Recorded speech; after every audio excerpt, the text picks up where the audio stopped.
Olá pessoal, ainda falando sobre o texto uso de Kyrios para Jesus, né? A multiversal, na verdade a Ave Roma, né? Trazendo a ideia de que quando você tem a referência ceia do Senhor, você está se referindo ao imperador, que esse Kyrios remete a imperador, ali no contexto dos primeiros cristãos, né? O que eu falei no vídeo anterior é que, bom, nenhum dos autores que eu consultei, Bultmann, Gerd Thiessen e o James Dunn, se refere a isso. Eles sempre se referem a... O termo Senhor é um termo que é usado no Antigo Testamento, especialmente na Septuaginta, e você está nesse contexto cristão do primeiro século, que está todo mundo usando Septuaginta, essa referência Senhor como Deus está sendo associado a Jesus. Então, isso existe um simbolismo muito grande. Usar esse termo, Kyrios, para Jesus, significa que essas comunidades já estão enxergando Jesus como Deus. Tá? Eu trouxe aqui, inclusive, o texto lá do Bultmann, que é baseado no texto do Bousset, que ele vai ser contra isso. Ele vai dizer que esse texto vem da religião de mistérios. Esse texto, Kyrios, vem da religião de mistérios. Mas hoje, né, o Gerd Thiessen já fechou esse entendimento, que o entendimento é que não. Esse Kyrios não vem da religião dos mistérios. Esse Kyrios vem do Antigo Testamento mesmo. Tá? Então aqui eu vou trazer mais algumas fontes. Tá? Mais algumas fontes sobre isso.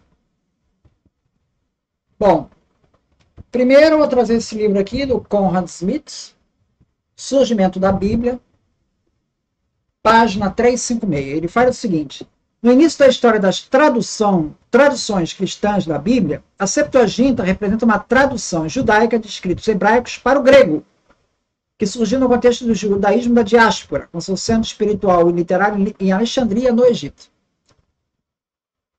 A Septuaginta tornou-se parte da Bíblia cristã, como o Antigo Testamento. Como a Septuaginta está ligado ao judaísmo da diáspora,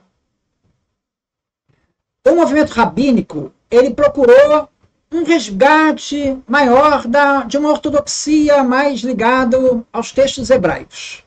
Então ele deixou meio que de lado a Septuaginta. A Septuaginta acabou sendo um texto para o Antigo Testamento usado basicamente pela comunidade cristã. E ali aparece Jesus, Deus é traduzido, o tetragrama, como Kyrios, como Senhor. Tá? Aí ele vem aqui. O judaísmo criou novas tradições gregas ou revisões que se orientavam mais estreitamente pelo texto hebraico. O judeu não foi seguir a Septuaginta. A Septuaginta acabou sendo um texto cristão do Antigo Testamento. Tá? Além disso, elas se abstiveram de reproduzir o nome de Deus como Kyrios, o que no contexto cristão poderia sugerir uma equiparação do Senhor Jesus Cristo ao Deus da Bíblia hebraica. Veja como nesse ponto lá dos rabinos, né? Eles já estão criando versões ali da Bíblia hebraica, e que em grego, né? Que não é baseado na Septuaginta, é baseado nos textos hebraicos.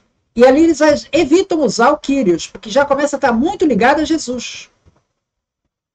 Acrescenta-se ainda que o judaísmo, não por último como reação ao emprego cristão da Septuaginta, se referia diretamente ao texto hebraico da Bíblia, que dentro deles adquiriu uma forma normativa. Tá? Essa primeira parte que eu queria falar. Um outro texto que eu queria remeter também é do N.T. Wright.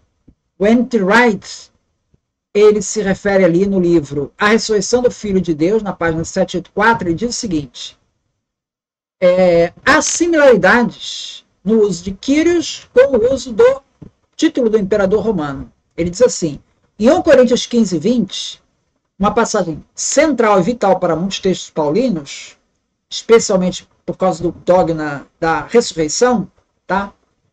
Fala de Jesus como Messias, em um sentido explicitamente real, com todos os inimigos colocados debaixo dos seus pés. 1 Tessalonicenses 4,15 fala da chegada de Jesus em uma linguagem que deliberadamente ecoa um modo de falar da chegada de um imperador, com seus súditos indo-lhe ao encontro, assim como os cidadãos de uma cidade iam receber César e escoltá-lo de volta. Tá? Então, existe o uso do Kyrios para o imperador romano. E o N.T. Wright diz que há um certo paralelismo entre esses dois usos aí. Isso também vai ser dito pelo Raymond Brown. O Raymond Brown, nesse livro aqui, Introdução ao Novo Testamento, na página 123, ele vai falar coisa parecida. Ele vai dizer assim,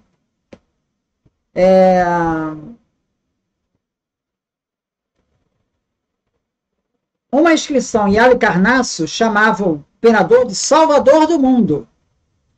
O altar da paz em Roma, dedicado à conquista de Augusto, foi parte de uma criação da sua mística.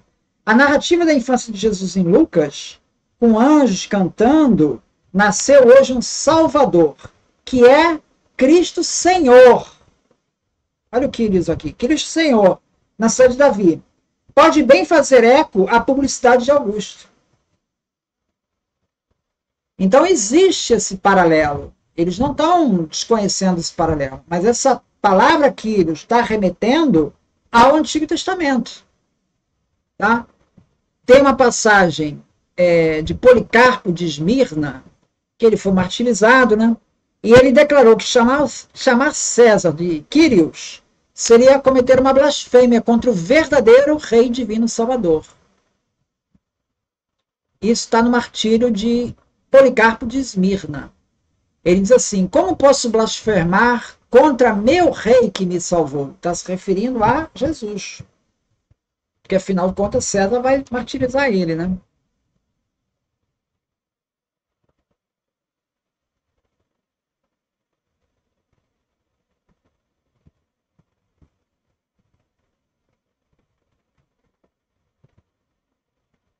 Então, essas referências aí são para dizer que a palavra, o termo Kyrios, ele de fato ele é usado para o imperador. Isso aparece em Atos 25, 26, tá? Assim como o termo Salvador, Soter, também é usado para o imperador.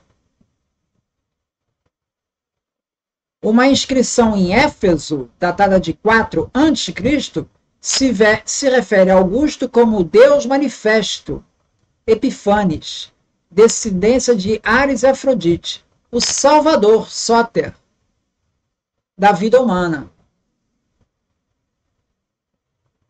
Salvador, ele é encontrado nas epístolas pastorais, 2 Timóteo 1,10 e várias outras. O Evangelho de Lucas usa o termo Salvador, Soter, como característica de Jesus 8 vezes nos Evangelhos e 9 vezes nos Atos dos Apóstolos. Então é um termo especialmente usado por Lucas.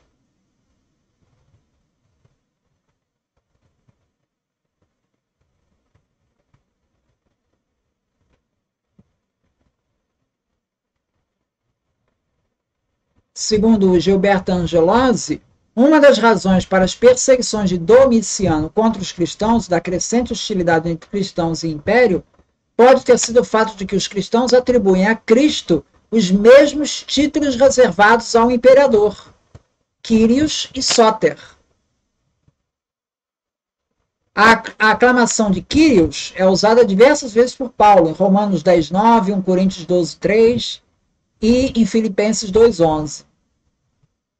Kyrios não é um nome comum para divindades dos mistérios helenísticas. Nós vimos isso no texto do Gerd Thyssen, né, que mostrei da última vez. Então,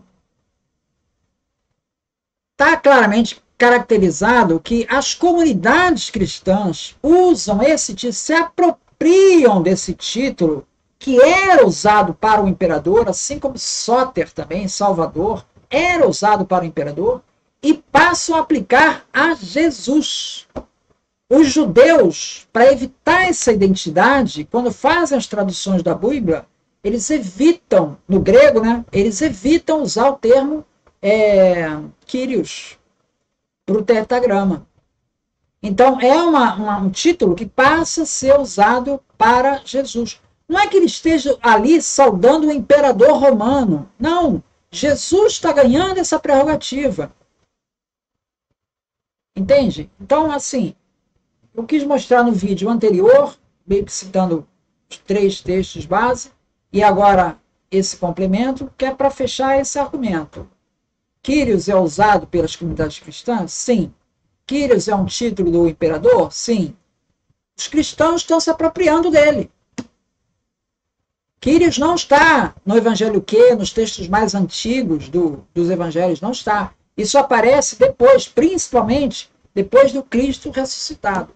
Cartas de Paulo, Lucas usa muito esse termo. Então é isso. Muito obrigado, então.